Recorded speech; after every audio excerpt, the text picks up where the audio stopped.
Clément Barbeau et François Duvalier, c'est l'histoire d'une longue amitié forgée dans le sang pendant la conquête du pouvoir. Une relation faite de fidélité, de trahison, de complot, d'intrigues et de crimes. Barbeau, le boucher de Duvalier, le tortionnaire du régime, l'ami intime, celui qui a sauvé la vie du chef, plus d'une fois est trahi et jeté en prison. À sa libération, Barbeau jure d'assassiner François Duvalier et il va s'en donner les moyens. Voici l'histoire de l'homme qui a fait trembler Papa Doc.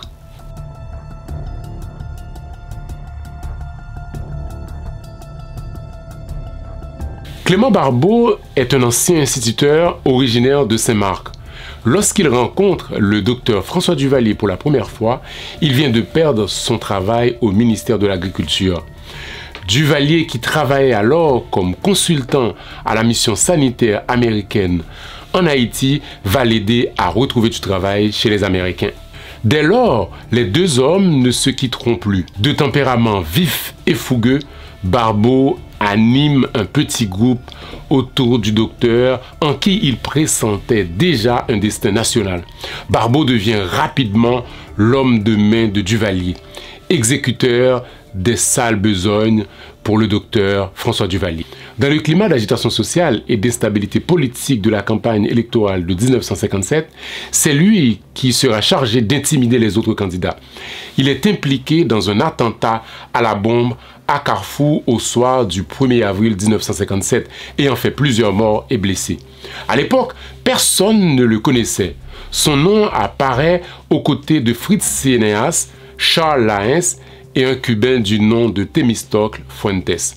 Barbeau et ses camarades sont soupçonnés de travailler pour le médecin candidat. Mais Duvalier jure au micro de Radio Port-au-Prince qu'il ne les connaît pas, qu'il ne les a jamais rencontrés. Comment imaginer, à moins d'être fou, que lui, Duvalier, un homme voué à la médecine, un fils du peuple, puisse avoir des liens avec des brigands, des terroristes, des ennemis publics?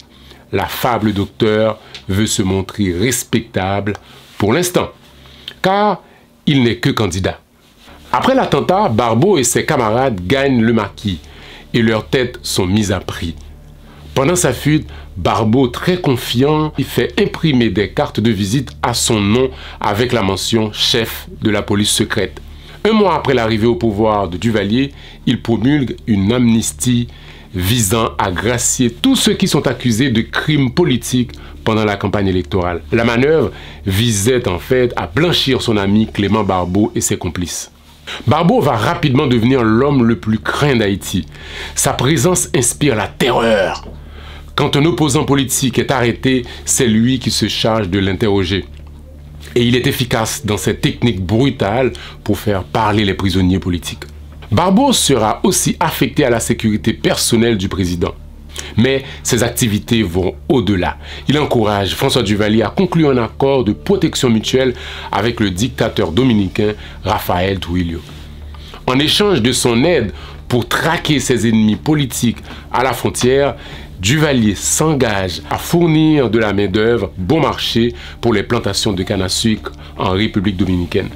C'est grâce à Barbeau que cet accord a pu avoir lieu parce qu'il était un proche du dictateur dominicain. Barbeau récupère quand même un bénéfice financier confortable de cet accord conclu sur le dos des Haïtiens qui vont être traités comme des esclaves dans les plantations dominicaines. Homme de confiance de Papa Doc, Barbeau devient assez rapidement secrétaire particulier du président et chef des Tontons Macoutes, la nouvelle milice au service du régime. Barbeau et sa bande posent des bombes et brûlent les maisons des opposants politiques. En plein jour, il lance 2 bombes dans les locaux du journal Le Patriote qui avait soutenu la candidature de Clément Dumel, opposant à Duvalier et candidat aux élections de 1956. En 1958, plusieurs bombes explosent dans la capitale. On soupçonne Barbeau d'en être l'instigateur afin d'accuser les opposants. Le 30 avril 1958, une explosion détruit une vieille maison à Mahotière, à plusieurs kilomètres de Port-au-Prince. Duvalier va considérer que c'est un attentat contre sa personne et accuse l'opposant Louis Desjoie d'être le commanditaire. Le 29 avril, on découvre une fabrique d'explosifs sur la route de Frères à proximité d'un point où Duvalier devait passer le lendemain pour se rendre à Pétionville. La fabrique explose et on retrouve un homme blessé qui avoue que c'est un complot. Il donne les noms des comploteurs qui sont tous arrêtés. Ceux-ci sont évidemment des opposants politiques. Et pour Duvalier, il s'agit là d'un deuxième attentat auquel il vient d'échapper. Rappelons qu'il devait passer par là le lendemain. Un attentat contre sa personne. Le mot est assez fort. Barbeau était probablement l'auteur de ces manœuvres afin de justifier les répressions sanglantes des opposants au régime. Clément Barbeau va prouver sa fidélité et sa loyauté envers Duvalier en lui sauvant la vie. Dans la nuit du 24 mai 1958, Duvalier a failli mourir. Le président a eu une crise cardiaque. Son médecin personnel, le docteur Jacques Faucon, croyant qu'il est tombé dans un coma diabétique, lui administre de l'insuline. Faucon était un brillant neurochirurgien formé aux États-Unis et qui avait toute la confiance du président. Duvalieriste de la première heure, il était aussi directeur de la Croix-Rouge. Mais là, Faucon vient de commettre une grave erreur. Et c'est un médecin du nom de Rosarion, appelé également au chevet du malade, qui a fait remarquer que le docteur Faucon a fait une erreur de diagnostic et que le président risque de mourir. Sous ses conseils, Barbeau se précipite au milieu de la nuit à la recherche d'une pharmacie. Il fonce la porte de la première pharmacie trouvée sur son chemin et exige qu'on lui remette du glucose en urgence. Et c'est ce qui a sauvé Duvalier. Le jeune docteur Rosarion, disciple zélé de Duvalier, s'étonne qu'un médecin de la science de Faucon ait pu faire une telle erreur. Il suggère que Faucon aurait pu volontairement attenter à la vie du président. Pour avoir douté de la loyauté et de la compétence du grand docteur Faucon, Rosarion est arrêté et tabassé par les tontons macoutes. Mais Duvalier le recevra par la suite au Palais national et lui exprimera ses regrets, disant qu'il n'était pas au courant de son emprisonnement. Il lui remettra une enveloppe de 1000 $ comme dédommagement. Mais pour revenir à cette soirée où Duvalier a failli mourir d'une crise cardiaque, il faut savoir qu'il n'est pas sorti d'affaire. L'intervention du docteur Rosarion lui a certes sauvé la vie cette nuit-là, mais il reste encore très malade. Et c'est Barbeau qui va continuer de jouer des pieds et des mains pour sauver son ami. Il demande de l'aide à l'ambassadeur américain en Haïti qui fait venir une équipe de cardiologues américains de la base navale à Cuba et aussi 2 spécialistes de New York. Pendant 30 jours, les médecins américains restent au chevet du président. Mais le bruit court dans la population que Duvalier serait mort au Palais national. Barbeau passe ses instructions au ministre de l'Information qui annonce dans un communiqué que le président a la grippe et qu'il a besoin de se reposer. Sans le dévouement et la détermination de Barbeau, Duvalier serait effectivement mort. Et entre-temps, c'est Clément Barbeau qui dirige le pays. Il assure les fonctions de chef d'État, c'est lui qui préside le Conseil des ministres, publie des communiqués et prend toutes les décisions. Il est à l'aise dans la fonction de président et c'est là l'erreur de Barbeau. Il semble prendre goût au pouvoir et Duvalier n'aime pas ça. Barbeau suscite de la jalousie auprès des autres duvalieristes et des rivaux s'activent pour le faire tomber. En novembre 1959, son fils étudiant en médecine dans une université allemande tombe malade. Il se rend aussitôt à son chevet en Allemagne. Son absence du Palais national sera l'occasion pour ses rivaux d'alimenter les soupçons de Duvalier sur son bon ami. Et lorsque Barbeau revient au pays, le travail de sape sera presque achevé. Et Duvalier, qui se méfie des ambitions de son ami, commence à envisager sa mise à l'écart. Pendant sa convalescence, Barbeau s'est révélé être un administrateur efficace, ce qui est une menace. Et en plus, il semble être proche des Américains. Dans l'esprit de Papadoc, son ami pourrait à tout moment le trahir, même si jusqu'à présent, parmi les proches de Duvalier, il est celui qui fait preuve de plus de loyauté et d'efficacité. Duvalier sait qu'il doit beaucoup à Barbeau. Celui-ci a toujours été là pour lui. Il lui a sauvé la vie. Mais la reconnaissance n'est pas le fort de Papa Doc. D'ailleurs, il aurait lui-même déclaré que la reconnaissance est une achetée. Au retour de Barbeau, des luttes d'influence entre fractions rivales des Tontons Macoute s'affichent au grand jour. Un garde du corps de Barbeau est assassiné et celui-ci riposte en exécutant une personnalité du camp adverse du nom de Roger Rousseau, médecin et haut dignitaire des Tontons Macoute. Le 14 juillet 1960, après avoir participé à une réception à la résidence de l'ambassadeur français, Barbeau, accompagné de son épouse, rentre chez lui, escorté des Tontons Macoute. Tout semble tranquille. Soudain, des soldats de la garde présidentielle armés jusqu'aux dents surgissent au moment où il s'apprête à rentrer chez lui. Barbeau et ses gardes du corps sont désarmés. Les 6 heures qui suivent, il les passera prisonniers dans sa propre résidence. Il tente de s'enfuir en se cachant dans un sac de linge sale, mais sans succès. Le jour suivant, il est conduit à Fort-Dimanche sur l'ordre de Duvalier. Et là, le chef des Tontons Macoute, l'ami personnel du président, est soumis au même interrogatoire qu'il faisait subir aux opposants du régime. Officiellement, Barbeau est accusé de malversation financière. On a retrouvé beaucoup d'argent chez lui. Il est interrogé sur l'origine de ces fonds.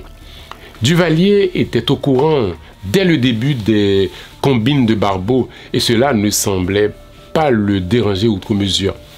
Mais maintenant, Barbeau devient une menace parce qu'il a des ambitions et qu'il se prend trop au jeu et représente une menace. Duvalier veut s'en débarrasser. Tout est bon pour l'éliminer. Pour l'instant, il est incarcéré dans la célèbre prison de Fort-Dimanche.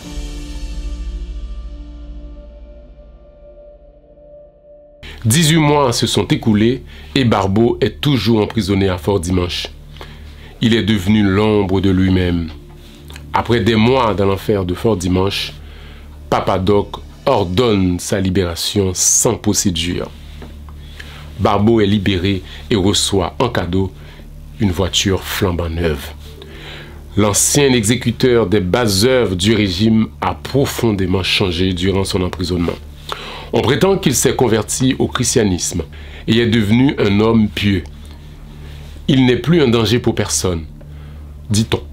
Pendant les jours qui ont suivi sa libération, l'ancien prisonnier reste enfermé chez lui et ne voit plus personne. Il sort seulement pour aller à la messe à l'église du Sacré-Cœur de Turgeau. On raconte que Barbeau cherche à expier ses crimes. Mais ce qu'on ignore à ce moment-là, c'est que Barbeau se fait discret pour pouvoir mieux préparer sa vengeance. Il bouillonne de l'intérieur, il crie vengeance et jure de tuer Duvalier de ses propres mains. Il est en colère d'abord parce qu'il a été trahi pour tout ce qu'il a fait pour le régime et ensuite parce que pendant son arrestation, le président a refusé qu'on soigne son fils rentré d'Allemagne pour ses problèmes de santé. Barbeau se sent profondément blessé et trahi. Il rejoint discrètement la clandestinité afin de préparer sa vengeance contre son ancien maître. Et il va tenter un coup fort. Un coup, s'il avait eu du succès, aurait pu venir à bout de Duvalier. Le vendredi 26 avril 1963, à 7h25 du matin, une voiture de la présidence s'arrête devant l'entrée du collège méthodiste d'Haïti, comme elle le fait tous les matins. Les portières s'ouvrent et 2 passagers descendent du véhicule. Jean-Claude Duvalier, un adolescent de 14 ans, et sa sœur Simone, âgée de 16 ans. Les 2 adolescents se dirigent vers l'entrée de l'école et la voiture fait demi-tour en se dirigeant vers le Palais national qui se trouve juste à quelques mètres de là. Soudain, des coups de feu retentissent. Le chauffeur et les 2 gardes du corps s'effondrent. C'est la panique. Les tueurs sont partis aussi vite et les enfants sont allés se réfugier dans l'enceinte de l'établissement. C'est un coup manqué. La tentative d'enlèvement des enfants de Duvalier a échoué. La radio officielle annonce la nouvelle et la réaction de Duvalier à cette attaque va être terrible. Aussitôt que la nouvelle est répandue, les Tontons Macoute encerclent l'école, L'armée patrouille partout. On dresse des barrages routiers. Chaque véhicule est fouillé. Les duvalieristes enfilent leur uniforme et défilent dans les rues et arrêtent tous ceux qui sont considérés comme des ennemis du régime. Duvalier est furieux. Pour lui, seul le lieutenant François Benoît est capable d'un tel acte. Avec une telle précision, François Benoît, ancien officier, est un tireur d'élite formé par les Américains. Pendant plusieurs années, il a participé avec l'équipe haïtienne au championnat de tir au Panama et a déjà gagné plusieurs prix. C'était un tireur redoutable. 2 jours avant l'attentat, la police s'était rendue chez lui pour le désarmer. Il a pris la fuite et s'est réfugié à la résidence de l'ambassadeur dominicain. Maintenant que Benoît est en fuite, Duvalier est persuadé que c'est lui qui a fait le coup. Armés jusqu'aux dents, les hommes de Duvalier sautent dans des camions et foncent en direction de Bois-Vernard, chez les parents de François Benoît. Ils roulent à contresens et donnent l'ordre aux automobilistes de dégager la voie. Un jeune homme du nom de Lionel Fouchard, fils du doyen du tribunal civil de Port-au-Prince, ne réagit pas assez vite. Il est abattu à bout portant. Une collègue de bureau qui l'accompagnait va rester des jours durant sans parler et perdra l'enfant qu'elle attend 1 semaine plus tard. Les duvalieristes continuent leur course. Arrivés chez les parents de Benoît, ils ouvrent le feu et tirent sur tout ce qui bouge. Les parents de Benoît sont abattus. Une servante a tenté de s'enfuir. Elle est rattrapée et abattue. Même le jeune fils de Benoît, âgé seulement de quelques mois, ne sera pas épargné. Après le massacre, les tontons Macoute mettent le feu à ce qui reste de la maison. Benoît est toujours en fuite. Les miliciens foncent chez son frère Jean, mais lui et sa femme ont trouvé refuge à l'ambassade de l'Argentine. La barbarie des tontons Macoute va tellement loin qu'ils ont abattu un vieil homme chez lui du nom de Benoît Armand, pour la seule raison qu'il se prénomme Benoît. L'ordre est donné d'arrêter tous les ex-officiers de l'armée. Des centaines de personnes et leurs familles sont arrêtées. La majorité d'entre eux finiront dans la fosse commune du Fort Dimanche. Benoît est toujours en fuite. Les duvalieristes se rendent alors à l'ambassade dominicaine qui se trouve sur la route de Delma. Ils pénètrent dans l'enceinte de l'ambassade et la fouillent de fond en comble. Ça n'a rien donné. Ils se rendent alors à la résidence personnelle de l'ambassadeur à Pétionville. Ils prennent position autour du bâtiment et s'apprêtent à investir les lieux. L'ambassadeur proteste et rappelle que son domicile est protégé par son statut de diplomate et que sa résidence jouit du privilège d'exterritorialité, c'est-à-dire il est juridiquement considéré comme faisant partie du territoire dominicain. Les duvalieristes montent la garde en pointant leurs fusils en direction de la résidence de l'ambassadeur. Benoît et 21 autres personnes sont réfugiées dans la résidence de l'ambassadeur. La pression monte.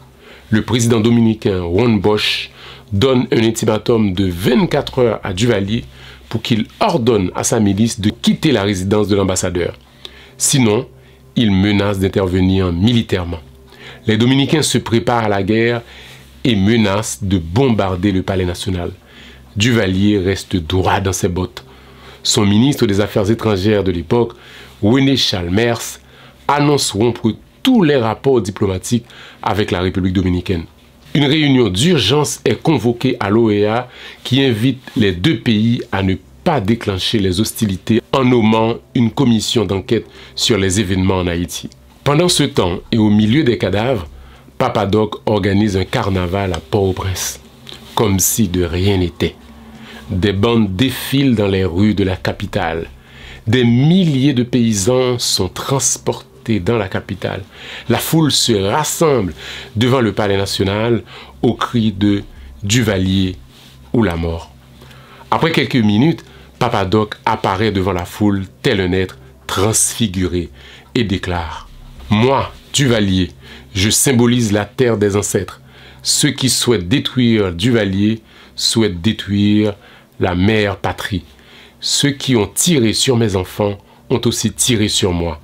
Ils savent qu'ils ne peuvent m'atteindre, car Duvalier est d'une fermeté inébranlable. Je suis déjà un être immatériel. » Quelques jours plus tard, Après d'innombrables tergiversations et de menaces, Duvalier ordonne à ses miliciens de quitter la résidence de l'ambassadeur et accepte de délivrer des sauf-conduits à 15 des 22 réfugiés qui se trouvaient chez l'ambassadeur. Les autres, dont Benoît, ne doivent pas quitter le pays. Duvalier va apprendre par la suite que le coup était l'œuvre de Barbeau et sa bande.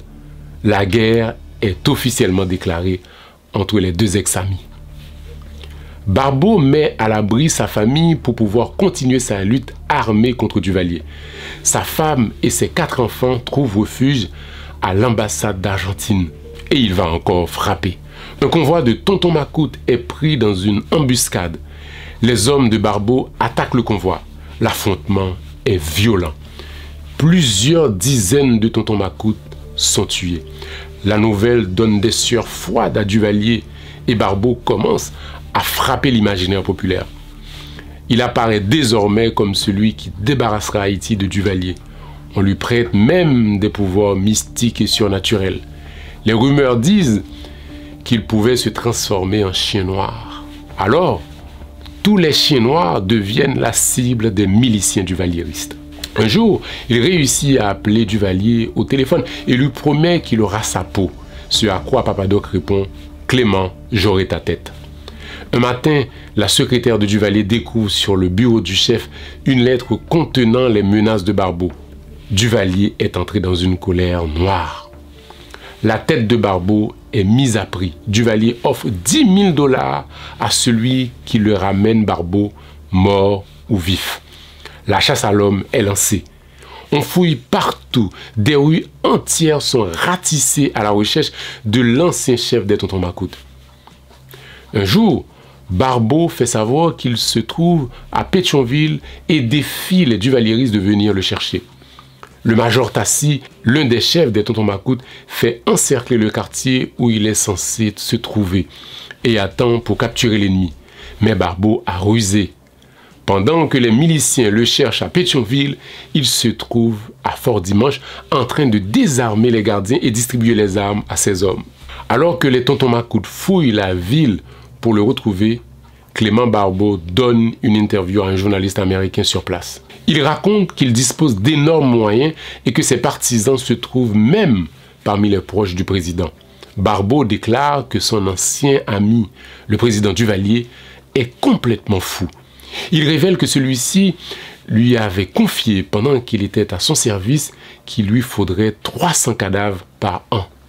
Quelques jours plus tôt, Barbeau et son frère Harry ont failli se faire prendre par les Tontons Macoute qui ont encerclé leur refuge. Mais ils ont réussi à s'enfuir. À présent, Barbeau et son frère se cachent dans une petite maison à Cazaux. Ils élaborent un plan pour s'introduire au palais national, tuer le président et s'emparer du pouvoir. Mais Barbeau et sa bande vont se faire devancer. On a signalé sa cachette et Duvalier envoie aussitôt un commando pour le débusquer. Barbeau et son frère et ses amis s'enfuient et se cachent dans un champ de canne à sucre. Les duvalieristes mettent le feu à la plantation et attendent patiemment, l'arme au poing. Les flammes et la fumée obligent les rebelles à abandonner leur retraite et c'est ainsi qu'ils sont abattus par les miliciens qui les attendaient à la sortie. Clément Barbeau est tué aussi simplement. Duvalier a encore gagné et toutes les autres tentatives de ses opposants vont se solder par un échec, tandis que lui restera au pouvoir jusqu'à la mort. L'exemple de Barbeau illustre la férocité et la paranoïa de Duvalier capable de sacrifier ses amis les plus proches et les plus fidèles. Le cas de Barbeau n'est pas unique. La liste des amis et des proches que Duvalier a trahis et fait exécuter est longue. Mais de cela, nous en parlerons dans une prochaine page d'histoire. Si vous aimez la culture haïtienne et si vous êtes un passionné d'histoire, n'oubliez surtout pas de vous abonner à la chaîne YouTube de Haïti Inter et aussi de nous suivre sur tous les réseaux sociaux. Merci et à bientôt pour une autre page d'histoire.